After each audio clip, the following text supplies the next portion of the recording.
Hi there everyone. Today I wanted to talk about Asos, a UK retailer slash technology company, and the recent price action. There have been some interesting things happening, and so here we are making a video about it. Let's take a look. First of all, I wanted to talk about sentiment around UK stocks. It hasn't been great since about Brexit. I've been doing some research. This article does a decent job of summarizing the situation. So it is from August, so be aware of that. So funds invested in UK equities recorded £2.2 billion in outflows during the first half of the year. This came as net retail fund sales, so that's across the board, not just UK, jumped to 24 billion in the best start to the year for the sector since 2017. So overall, a record. UK specific stocks, not so good. Now, there are several reasons for this. So there's a shortage. We don't really have a lot of tech stocks in the UK. People like tech stocks because they tend to offer good returns, good tech businesses. This has changed a little bit this year, but still, and lower dividends. So lots of UK stocks used to offer very good dividends, but times have been hard on businesses, and UK companies have been slow to reinstate those dividends. Just by the way, this problem of it's kind of difficult to list in the UK, and it's expensive, and because of the poor sentiment, prices of companies that list in the UK don't tend to rise as much as they would in the US, and that creates a vicious cycle with fewer companies listing in the UK. So there's a cultural change, but also there's a bureaucratic change. There's a policy change that needs to happen, which I believe our current chancellor is working on. I have a lot of faith in the current guy at the top. But anyway, at the moment and historically, this is not good. Lots of money is leaving UK stocks. So retail investors and their financial advisors have pulled £18 billion from UK equities since 2016. So this is roughly about the start of Brexit. Brexit had a huge impact on sentiment towards the UK and the prospects of the UK. And we're still trying to figure out what those prospects might be. And outflows in the first part of 2021 were among the largest in recent years. So Boris Johnson, who I have very little faith in, so I don't care what he says, but Rishi Sunak is working on this problem, and a few things have changed already, and a few things have been announced that will come into play hopefully in the next few quarters. For example, making it easier and cheaper to raise money, allowing more people to participate in the raising of funds, making the process easier, faster, using new technology where possible. So hopefully under Rishi, these things can actually start to happen. Now, what this means is that UK stocks are cheap, but when things are cheap, there's usually a reason for them. And the risk here is that the future prospects for the UK are crap. And so the cheapness in UK stocks maybe not the cheapness, the low prices, the low multiples are deserved. However, I don't think this is the case across the board. And when this kind of thing happens, it creates opportunity for those that are willing to do the work and also have the experience and know to put their emotions to one side. So I believe that there are several companies in the UK that have the right set of criteria and are very good investments at the moment. All right, but we're here to talk about Asos. So let's take a look at the chart. This is the monthly chart. And you can see that from the company has been listed for a long time, roughly August 2003 through to November 2013. So 10 years. You could have made a 203,000% return on your investment. So there were very high hopes for the company, and I think they delivered.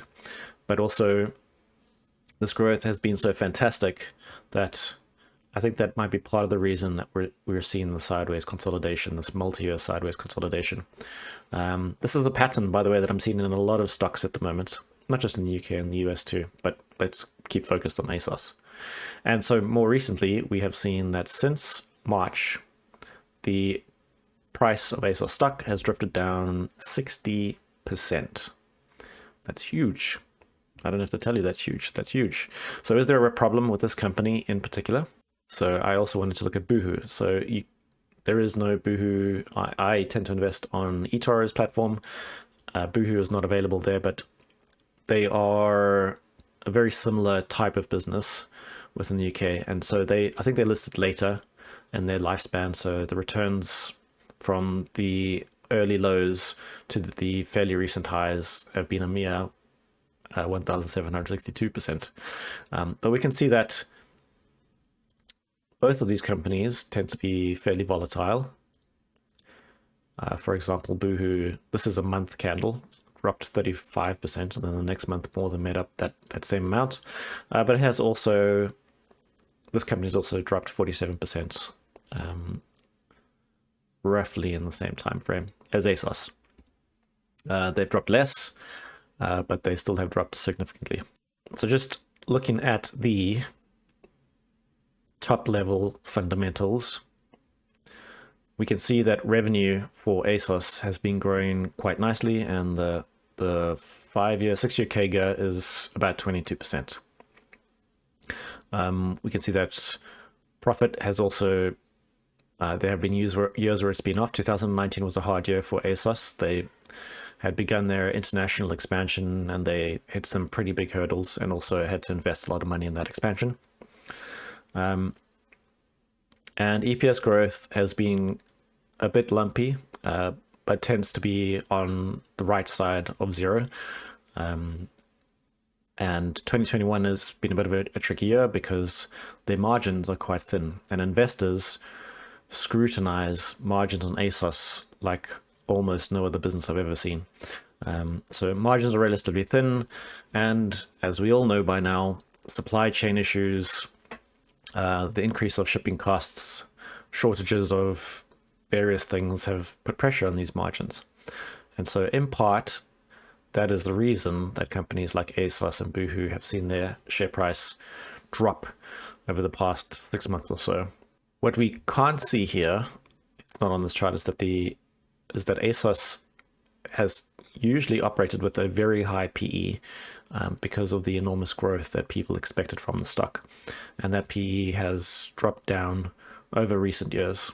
Growth in this business is still strong, as we'll see in a moment. We'll look at their latest results and also their forecasts. Okay, so they have some debt, but you need to look into the details of what comprises this debt to understand whether it's good or bad debt. In this case, it's not really that bad. And they're a company with a decent amount of cash on the books, more than they have had within any of the periods you see on the screen, which is good because their plans to expand require money. They also are a company that puts a lot of money into R&D. So marketing is a huge expense for them, trying to get people onto the platform to buy things. But also over time, they need to build additional factories. They need to add in additional automation, and that investment eventually ends up meaning that costs are reduced as well as capability being expanded. Okay, so why are we looking at the fundamentals? Well, they're a good place to start for any business, but we can see that the company has for a long time increased their revenue at a decent clip.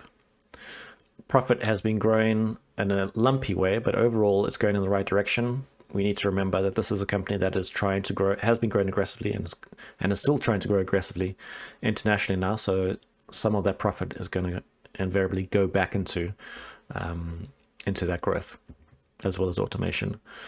Return on capital, as we can see here, is pretty decent. So even though they are spending money to grow, they are spending it effectively. So the prompt for this video is the fact that we can see for many months the stock price has been trading downwards, and there's very recently been a big fat red candle. And this came on the back of two pieces of news. One was the report, the earnings report, which I'll touch on in a moment, but the other was that the Asos CEO, is leaving with immediate effect. Now, this is a little bit suspicious to me. As some of you may know, I've been a consultant, management and technology consultant, up to an executive level in many businesses over the past 2 decades.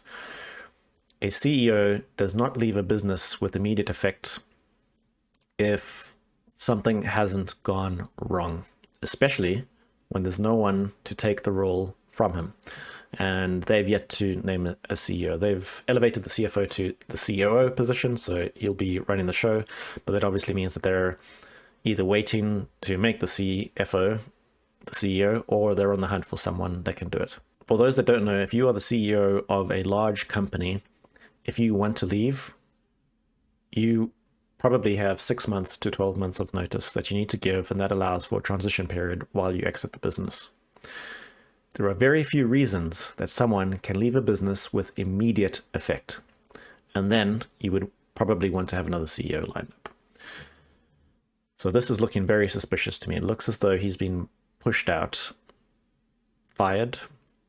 It's hard to say, but the official line is that he stepped down, and the most detail that I have come across right now is that the chairman said that the ex-CEO would not commit to stay at Asos to see through at least half of the next 5-year plan.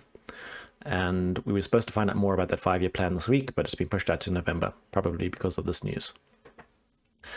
So you can see the details of this. The little hint here is that adding this year's share price fall was unhelpful, which makes me think that potentially he's been pushed out for share price performance issues. So he joined roughly 6 years ago, and things have been pretty flat in terms of the share price. Is this fair? I don't know. I mean, given that it seems like it's been similar for anyone else in the market, maybe not, but it's not for me to say. It's very worrying that the company doesn't currently have a CEO. Maybe they're right, and maybe the new CEO will have the right stuff to make the share price move more. But that remains to be seen. This is a risk. The top job in a company is very, very important to the success of that company. So this risk is material, and for the first time, I'm a little bit worried about my investments in Asos. All right, let's go on to their earnings. So you can read the detail of the earnings in the less good-looking, I think, the statement. We'll have the breakdown of all the and a lot more detail than the presentation, but just because it's a bit more eye-catching and it's nicely summarized, let's look at the results. These were the annual results that were posted recently. So for financial year 2021, they saw sales growth of 22% and a decent amount of profit. They are confident that they can continue to grow and capture more of the market. So revenue growth of with a 70% CAGR since financial year 2018. And looks like as though profit is growing once again. Well, it has through the last year. We'll see a bit more about that in a moment. So sales growth is good, margins down because of the reasons I mentioned before. There's been pressure on margins, especially for a business like this, which has massive, complicated supply chains. And there's been a drop in cash, and this is in part because, for those that don't know, they bought the Topshop brand earlier in the year, and which has actually done quite well for them. If you look into the details, they've made a fair amount of cash out of that acquisition. I wanted to take a look at this. I wanted to get a feel for, are they still growing? Have they still been growing through the past year? So the UK was their primary market initially. They then expanded through the EU, and the US has been a nice growth market for them recently. So decent growth across the board. Obviously, the US is one of the larger markets, and people in the US like to spend money. They're a bit more free with their expenditure than people in the UK and EU tend to be. So good growth numbers. This is not the first time we've seen good growth outside of the domestic market. So this is great. The business is working. Part of the reason that there's been a bit of a drawdown in cash, but also that profits have taken a bit of a knock, is that as I said before, Asos has factories in the UK and around the world that it builds, but then also upgrades over time to reduce operational costs through automation. As I mentioned before, the acquisition of the Topshop brand has already netted a very good return.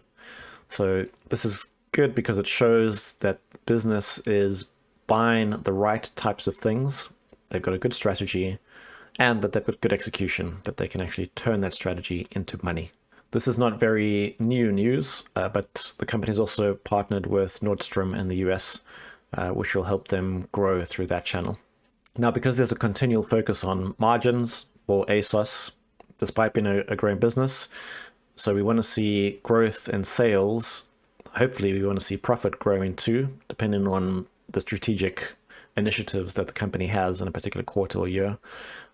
But what is also good to see is that the company is focusing on reducing costs as they go along, which is great because what tends to happen with the business is that when you have explosive growth, you don't necessarily grow at all costs, but growth can be messy. So you grow into a market, you acquire it as fast as you can. Invariably, there's some mess that you make along the way, and then hopefully once you're in a position and have secured a decent chunk of that market and some funding and the business is running well, you can go back and start sweeping up those processes, making things a bit more efficient. So together with the news about the CEO leaving the business, this is also a key element, and I'll zoom in here, of why the share price dropped not only when they announced the results, but in the past few weeks and months. So Asos had already said, they kind of gave a warning saying that they expect there to be pressure on profits and margins because of the challenges that all companies around the world are facing at the moment. So there are a number of short-term headwinds.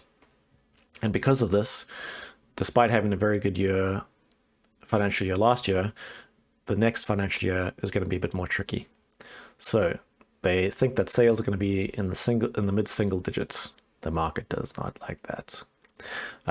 Although the overall picture through the full year is expected to be a little bit better, but is nowhere near the 20 to 30% that Asos has been capable of delivering historically. So that's a bit of a sobering picture for 2022. The question is, if this is just a temporary problem, if supply chains with Asos, as well as the rest of the world, resolve themselves, what happens beyond that? And does that mean that the knock on the share price right now is enough to make Asos a fantastic buy at the moment? Those of you that invest on the eToro platform, you might have seen my posts before where I have been calling for the Asos share price to be at least around the £60 mark, 6,000 pence, as it's shown on eToro's platform. And I really do mean at least 6,000 pence. We got some information out of the earnings report that justifies this. So the TAM, the total addressable market, which means if Asos were to be able to capture every single pound of customer spend out there, which they won't. So they're saying that the size of the pie in totality is 430 billion pounds by 2030. They just want a little slice of that. They don't need the whole thing. They just need a tiny little slice of that. And they are saying that within the next 3 to 4 years, they will deliver $7 billion in revenue. That the EBIT margin will be greater than 4% despite investment into marketing, and I'm guessing R&D. Now, if we do a quick back of the napkin calculation, we can see that through 2020, revenue was 3.2 billion, and 2021, 3.9 billion. So they are saying that they are going to double revenue from 2020 levels. So in theory, depending on the margin that they're able to achieve, we would hope that that means that the company is worth double what it was in 2020, 3 or 4 years from now. That's ambitious, but for those that have been investors in Asos for a while now, you will know that the company is very, very honest about what has happened and their near-term prospects. I think they gave us some pretty bad news and they painted a for 2022, and they painted a very clear picture. But on the flip side, they're also saying that this is just a speed hump. So that brings us back to the question of, is Asos a good investment? The company has just lost its CEO of the last 6 years. There is no CEO at the moment. They had a pretty good financial year in 2021. 2022 is going to be weaker, but beyond that, they do foresee massive growth beyond that. Can we trust their forecasts? Time will tell. But what about the fundamentals? So what I like to do is look at the mean value, the average value for a business. You can use the PE, the price earnings ratio, the average price earnings ratio for some types of businesses. Although the enterprise value to EBITDA number tends to be a little bit more accurate because of the additional data that it contains. What we can see is if we look at the 10-year view, so a lot of data, the mean value in terms of EV to EBITDA is 46 times. Right now, the low is also the last number. So we're currently sitting at a low for the past 10 years of EV to EBITDA of 9.86. So the company, by its own historical standards, is dirt cheap. It's dirt cheap despite growing through this entire time, growing revenue and massively through that entire time. The 10-year period includes this huge spike, which might be an outlier, so let's reduce the timeline. And now the mean is around 39 times. And the last remains the same. So if we were to expect a mean reversion on the EV to EBITDA number, that means that the ratio should increase by over 300%. What about the company's competitors? So there are a few different competitors shown here, and some of them aren't really competitors. Amazon and Alibaba are not really competitors to Asos. However, there are a few other companies. Farfetch, Boohoo Group are closer to being direct competitors. By looking here, we can see that Asos, according to this multiple, is by far the cheapest of the lot. The mean value is 28 times, and Asos is currently sitting at 8.2. And the mean is 16. What if we look at the market cap to free cash flow? Well, once again, Asos, except for Alibaba, who's not really a competitor, is doing incredibly well. And in fact, the mean is roughly 32 times to Asos's 22. There are a few ways, and I'm not going to go through them now, to forecast the appropriate share price for a particular stock. We could use earnings growth, we could use free cash flow, and I have done the back of the napkin calculations, and that's why I'm so confident that Asos is worth at least £60. Given that the current share price is about £23.77, that means a huge amount of upside, and that is my bear case. My base case, my middle of the road case, is much higher than that, but I'll have to leave those calculations for another video. So in summary, we have a company that has just lost their CEO. There is no replacement CEO. It also is facing a tough financial year 2022, not because of its own growth prospects, but because there are going to be cost pressures in the form of supply chain issues, inventory issues, and increased shipping cost problems. The company's share price is highly volatile. However, beyond next year, beyond 2022, and up until 2024, 2025, the company is forecasting a revenue growth that would see revenue doubling from 2020 levels. Growth in the UK, EU, and the US for this business has been fantastic for years, and their ambition is to keep growing.